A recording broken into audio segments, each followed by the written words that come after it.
Halo, selamat pagi anak-anak. Sudah seminggu berlalu dan hari ini kita berjumpa lagi di pertemuan yang keempat. Semoga hidup kalian tetap semangat, sehat, bahagia dan menjadi berkat buat orang lain. Hari ini kita akan belajar tentang kemampuanku terbatas. Kemarin minggu yang lalu kita sudah membahas tentang aku memiliki kemampuan, tapi kemampuan yang dimiliki manusia itu memiliki batasnya. Nanti kita akan belajar apa sih keterbatasan-keterbatasan yang dimiliki oleh manusia, terutama diri kita masing-masing. Sebelum kita mulai, mari kita membuat tanda kemenangan kita. Dalam nama Bapa, Putra, dan Roh Kudus. Amin. Nah, kemampuanku terbatas. Jadi kemampuan kita tuh nggak unlimited, tapi ada batasnya. Ya, buku yang dipakai tetap sama ya. Kompetensi dasar tidak saya terlalu banyak omongkan. Nah, indikator yang selalu saya tekankan menyebutkan berbagai keterbatasan yang dimiliki manusia. Silahkan kamu bisa menyebutkan keterbatasanmu. Menjelaskan sikap yang sering muncul pada saat seseorang mengalami keterbatasan. Menjelaskan pesan Markus, itu bukan Markur, tapi Markus bab 4 ayat 35-41 berkaitan dengan sikap menghadapi keterbatasan. Membuat ringkasan tentang kisah orang sukses sekalipun mempunyai keterbatasan. Jadi 4 indikator inilah yang harus kalian kuasai nanti. Nah, apa yang akan kita pelajari bersama? Berbagai keterbatasan manusia. Apa aja sih keterbatasan manusia, terutama yang ada dalam diri kita masing-masing. Sikap dalam menghadapi keterbatasan ini yang paling penting, karena dalam menghadapi keterbatasan itu kita memiliki sikap yang bagaimana agar kita tidak minder, tidak putus asa, tidak merasa rendah diri. Kita akan bahas nanti. Pesan kitab suci dalam menghadapi keterbatasan dari Injil Markus tadi.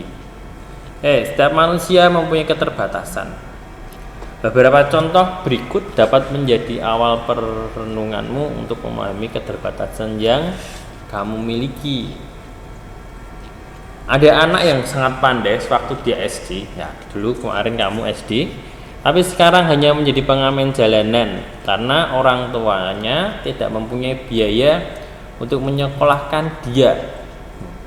Kira-kira apa ya keterbatasannya? Kira-kira apa? Dari contoh kalimat tadi, ada anak yang sangat pandai, ranking 1 dari kelas 1 mungkin sampai kelas 6, ranking 1 terus juara kelas, tapi sekarang hanya menjadi seorang pengamen, lulus SD menjadi seorang pengamen karena orang tua tidak mempunyai biaya untuk menyekolahkan dia. Nah, coba deh, kira-kira apa ya keterbatasannya? Yang kedua, ada anak keluarga kaya yang serba kecukupan, cukup, punya segala nih, punya mobil, punya rumah gede, punya HP bagus, semua kebutuhan terpenuhi. Tapi sekarang hanya menjadi pedagang asongan karena malas sekolah dan sering tidak naik kelas. Nah, ini harus hati-hati ya. Kalau sudah punya HP biasanya malas belajar, terus malas sekolah, main game. Nah, inilah yang harus diperhatikan. Harus hati-hati. Punya HP boleh lah, tapi jangan meninggalkan belajar. Naik kelas itu bagi saya wajib, perlu. Dari keluarga kaya, ekonomi mampu, bisa sekolah di sekolah yang mahal, tapi ya malas sekolah dan sering tidak naik kelas. Kenapa? Mungkin terlalu banyak main game, terus main kemana-mana dan melupakan belajar. Nah, kira-kira apa ya keterbatasannya? Ada anak yang pandai dalam pelajaran, tetapi di sekolah tidak punya teman karena ia memiliki sifat pemalu dan kurang bergaul. Ada anak yang pandai dalam pelajaran, pandai mungkin pandai dalam segala pelajaran, tapi di sekolah tidak punya teman karena ia memiliki sifat pemalu dan kurang bergaul. Kuper ya, kurang pergaulan. Dan anak itu pun juga akan menjadi minder, tidak punya teman. Pandai sih pandai, tapi kurang bergaul ya bagaimana? Karena kalau kita punya kepandaian itu harus ditularkan ke orang lain. Gunanya apa ya? Kita menolong orang lain dengan kepandaian kita. Ingat, Tuhan sudah memberikan talenta pada kita semua. Maka talenta itu harus kita kembangkan dengan apa? Menolong orang lain, kita bagikan. Kalau kita bisa ya kita ajari. Nah, anak ini kira-kira apa ya keterbatasannya? Coba deh, 3 contoh ini perlu kalian renungkan. Kira-kira ada di dalam diri kamu enggak? Silahkan dijawab sendiri ya. Kita lanjutkan. Keterbatasanku. Sekarang buatlah tabel seperti yang di samping.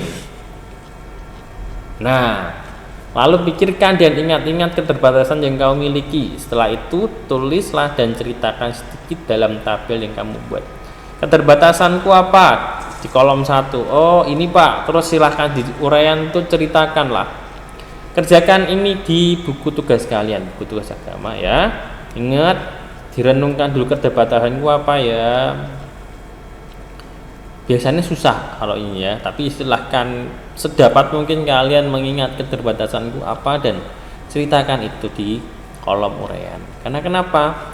Kenalilah dirimu lebih dalam. Begitu. Jawab. Dari berbagai keterbatasan yang telah kamu temukan itu, jawablah pertanyaan di Google Form. Saya akan memberikan pertanyaan di Google Form. Nanti saya lampirkan linknya di deskripsi YouTube ataupun melalui grup WA. Yang penting tadi dikerjakan dulu dalam buku tugas, setelah itu jawab pertanyaan ya. Oke. Sikap dalam menghadapi keterbatasan diri. Nah, bacalah cerita mengubah tragedi menjadi kemenangan dan jawabnya di Google Form. Di buku ada mengubah tragedi menjadi kemenangan, di buku kalian ada. Silakan dulu dibaca. Saya tidak akan melampirkan di sini karena terlalu panjang, nanti terlalu lama. Maka silahkan kalian membaca berulang-ulang sepuas kalian. Jika sudah, jawab pertanyaannya di Google Form lagi. Sikap positif. Kamu sudah mengetahui keterbatasanmu tadi melalui tabel yang sudah kamu buat. Sekarang tulislah sikap positif terhadap keterbatasanmu dan dampak yang ditimbulkan jika kamu memilih sikap positif.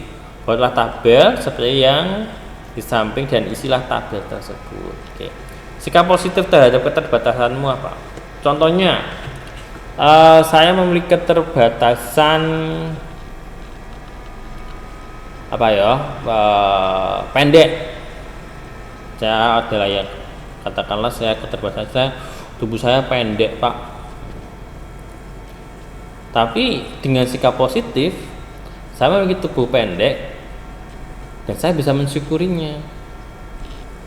Dengan apa? Saya akan menjadi orang yang dapat menolong orang lain. Pendek nggak apa-apa, tapi saya bisa ngomong apa? Ngomong yang baik, memberikan semangat bagi orang lain, memberikan bukti. Pendek nggak apa-apa. Pendek itu nggak jelek. Pendek pun juga tidak buruk.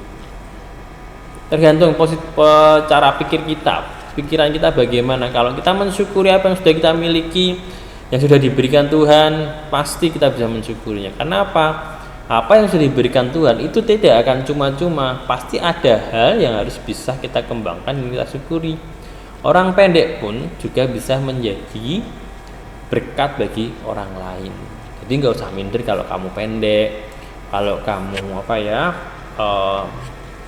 kalau kamu memiliki keterbatasan kira-kira ya tulisannya jelek ya nggak apa-apa. Tapi Anggaplah itu sebagai sikap positif, tapi kamu harus menutupi itu dengan kemampuanmu yang lain. Gitu. Saya nggak bisa menyanyi, tapi saya bisa berbicara semacam ini. Saya bisa buat video, saya bisa buat materi untuk pelajaran. Tapi saya nggak bisa menyanyi, suara saya fals. Tapi saya menutupi itu dengan rasa syukur, dengan kemampuan saya yang lain, kemampuan yang diberikan Tuhan. Begitu. Itu contohnya. Silahkan. Sikap positif terhadap keterbatasanmu apa ya? Oh, aku mensyukurinya, bisa. Aku berbagi, bisa. Atau apapun. Dan dampaknya buat kamu apa jika kamu bersikap positif, bersikap positif dari keterbatasan. Silahkan dikerjakan di buku tugas kalian ya. Jangan lupa tetap difoto dan dikumpulkan. Oke. Sikap negatif. Kamu sudah mengetahui keterbatasanmu sekarang. Tulislah sikap negatif terhadap keterbatasanmu dan dampak yang ditimbulkan jika kamu memilih sikap negatif. Buatlah tabel seperti yang di samping. Sama, kalau aku bersikap negatif, katakanlah saya tadi pendek, mungkin saya akan minder, saya nggak mau keluar rumah, saya nggak mau banyak berteman. Kalau berteman hanya sama-sama dengan orang yang pendek, ini kayak gitu. Dampak yang lain apa ya? Saya akan kurang pergaulan, saya akan menjadi pribadi yang kurang up to date, kuper, terus ya gaptek atau yang semacam lah. Maka dari itu ya silahkan, jika kalian memiliki sikap negatif terhadap keterbatasanmu, bagaimana? Aku nggak bisa nyanyi, ya sudah. Jika saya memiliki sikap negatif, ya saya nggak akan nyanyi. Kalau diajak nyanyi nggak mau, minder, akhirnya kayak gitu. Tapi kalau nggak bisa nyanyi, tetap nyanyi itu biasa, menikmati dengan rasa syukur, ya tidak apa-apa. Karena setiap orang akan menyadari kalau setiap orang itu punya batasnya atau punya keterbatasan. Tidak ada yang sempurna, karena sempurna itu milik Tuhan. Mari kita pahami. Nah, dari kisah Louis Braille, contoh Louis Braille itu adalah orang yang menemukan huruf Braille, ada orang buta. Ya, keterbatasan apapun bila disikapi secara positif dapat menjadi peluang untuk berkembang. Louis Braille semacam itu. Dia membuat huruf Braille untuk orang-orang buta, tapi dia menyikapi dengan positif, membuat itu, menolong orang lain. Itulah jika kita menyikapinya dengan positif. Kalian dapat menyaksikan sendiri banyak orang cacat yang menjadi terkenal. Seperti siapa? Nick, nggak punya kaki, tangan cuma kecil, tapi bisa renang dan bisa menjadi motivator. Bahkan bisa menikah, memiliki istri dan anak. Unik. Banyak orang yang kurang pandai dalam matematika tapi sukses jadi pengusaha. Nggak saya hitung-hitungan, nggak apa-apa. Itu mungkin keterbatasan, tapi dia pintar ngomong, dia pintar inget. Dia mungkin bisa jadi pengusaha sayur, pengusaha sendal, atau pengusaha apa? Makanan, GoFood, mungkin juga bisa. Nggak bisa matematika, tidak masalah. Banyak orang yang berasal dari pelosok kampung, yang sekolah harus berjalan kaki puluhan kilometer dan fasilitas belajarnya sangat minim, dapat menjadi juara olimpiade. Hebat enggak? Karena apa?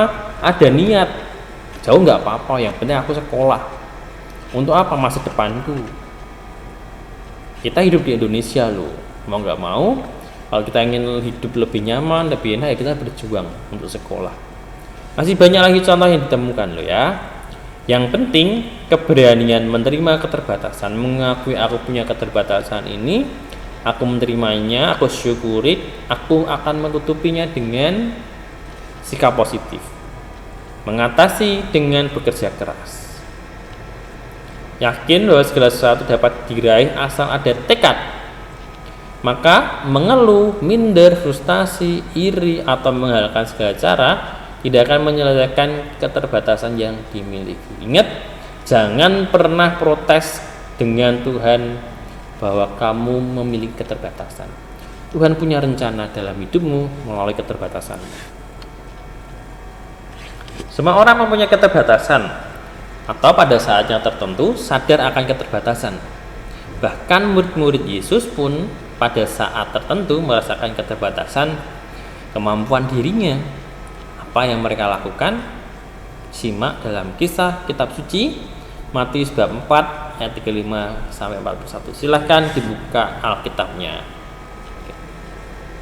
Ya, silahkan membaca kitab suci dulu di Matius bab 4 ayat 35 sampai 41 dan jawab pertanyaan melalui Google Form. Mari kita pahami lagi. Keterbatasan kemampuan dapat membuat orang bingung. Aduh, bingung bagaimana ya, aku nggak bisa ngapa-ngapain. Katanya siapa? Bisa kok kalau kita berpikir positif. Bahkan menyalahkan Tuhan. Ingat, jangan saya menyalahkan Tuhan. Tuhan, kenapa sih aku kecil? Tuhan, kenapa sih aku harus cacat begini? Aku malu. Tidak. Tuhan punya rencana dalam hidupmu. Percaya itu. Tuhan, kenapa sih aku harus hitam kulitku, kecil? Nggak apa-apa. Kalau kamu dihina ya itu kan orang lain. Tapi bagaimana sih kamu, positif atau enggak? Tuhan, aku bersyukur. Kalau dihina ya berdoa untuk mereka. Tuhan, ampunilah mereka karena mereka tidak tahu apa yang mereka lakukan. Ya. Jangan pernah berpikir seolah-olah Tuhan tidak peduli dengan nasib mereka. Di kalangan remaja, hal tersebut nampak dalam beberapa ungkapan berikut. Mengapa saya tidak dilahirkan dengan wajah cantik atau ganteng? Mengapa orang tua saya miskin? Mengapa saya tidak sepintar dia? Mengapa engkau menciptakan aku dalam keadaan cacat? Ingat, bersyukur adalah kunci sikap positif untuk hidup lebih bahagia. Untuk kita bisa menerima kehidupan ini, untuk kita lebih banyak bersyukur. Ingat, di bawah kita masih ada orang yang masih menderita. Betul, di bawah kita masih ada banyak orang yang menderita. Jangan pernah memposisikan hidup kita yang paling menderita. Yesus paling menderita. Sudah dikhianati muridnya, disiksa, disalib, lambungnya ditombak, nggak punya siapa-siapa yang membantu. Ingat, Yesus lebih menderita daripada kita. Tetap bersyukurlah dengan apa yang kita miliki saat ini, maka kamu akan bahagia. Kita bisa belajar dari para murid Yesus. Ketika mereka tidak mampu menghadapi tantangan dan kesulitan, mereka pergi mencari pertolongan Yesus. Mereka sadar bahwa manusia perlu memberanikan diri meminta bantuan orang lain dan terutama Tuhan. Ingat, kalau kita tidak bisa mengerjakan sesuatu, minta tolonglah pada orang lain. Kenapa? Kita makhluk sosial, kita punya keterbatasan. Mungkin keterbatasan kita bisa ditutupi oleh orang lain. Terutama gunakanlah Tuhan dalam segala hal. Setiap hari, setiap waktu, tetap minta pertolongan Tuhan. Minta petunjuk Tuhan. Tuhan, apa yang harus aku lakukan dengan keterbatasanku ini? Tuhan akan berikan jalan jika kita percaya. Kisah Yesus meredakan angin ribut memberikan dua pesan penting nih. Pertama, menguatkan keyakinan iman kita bahwa di balik keterbatasan yang dimiliki manusia dipanggil saling membantu dan bekerja sama satu sama lain untuk saling mengembangkan dan menyempurnakan. Kedua, Allah mengajak manusia agar bila mana mengalami keterbatasan diri, ia harus mencari sumber kekuatan dan kesempurnaan sejati, yakni Tuhan Allah. Kalau kita sudah mentok, tidak tahu harus berbuat apa, diam dirilah, berdoalah kepada Tuhan, komunikasikan itu pada Tuhan. Tuhan, apa yang harus aku lakukan? Tunjukkanlah jalan yang harus aku lalui untuk melewati keterbatasanku ini. Percayalah bahwa Tuhan akan membantu kita. Kok begitu? Ya, karena Tuhan yang menciptakan kita, karena Tuhan yang memiliki kita. Segala sesuatu yang ada di dunia ini semua ada karena Tuhan itu sendiri. Percayalah pada imanmu, maka kamu akan hidup lebih bahagia, kamu akan selalu banyak bersyukur. Karena kenapa? Keterbatasan kita itu akan ditutupi oleh orang lain.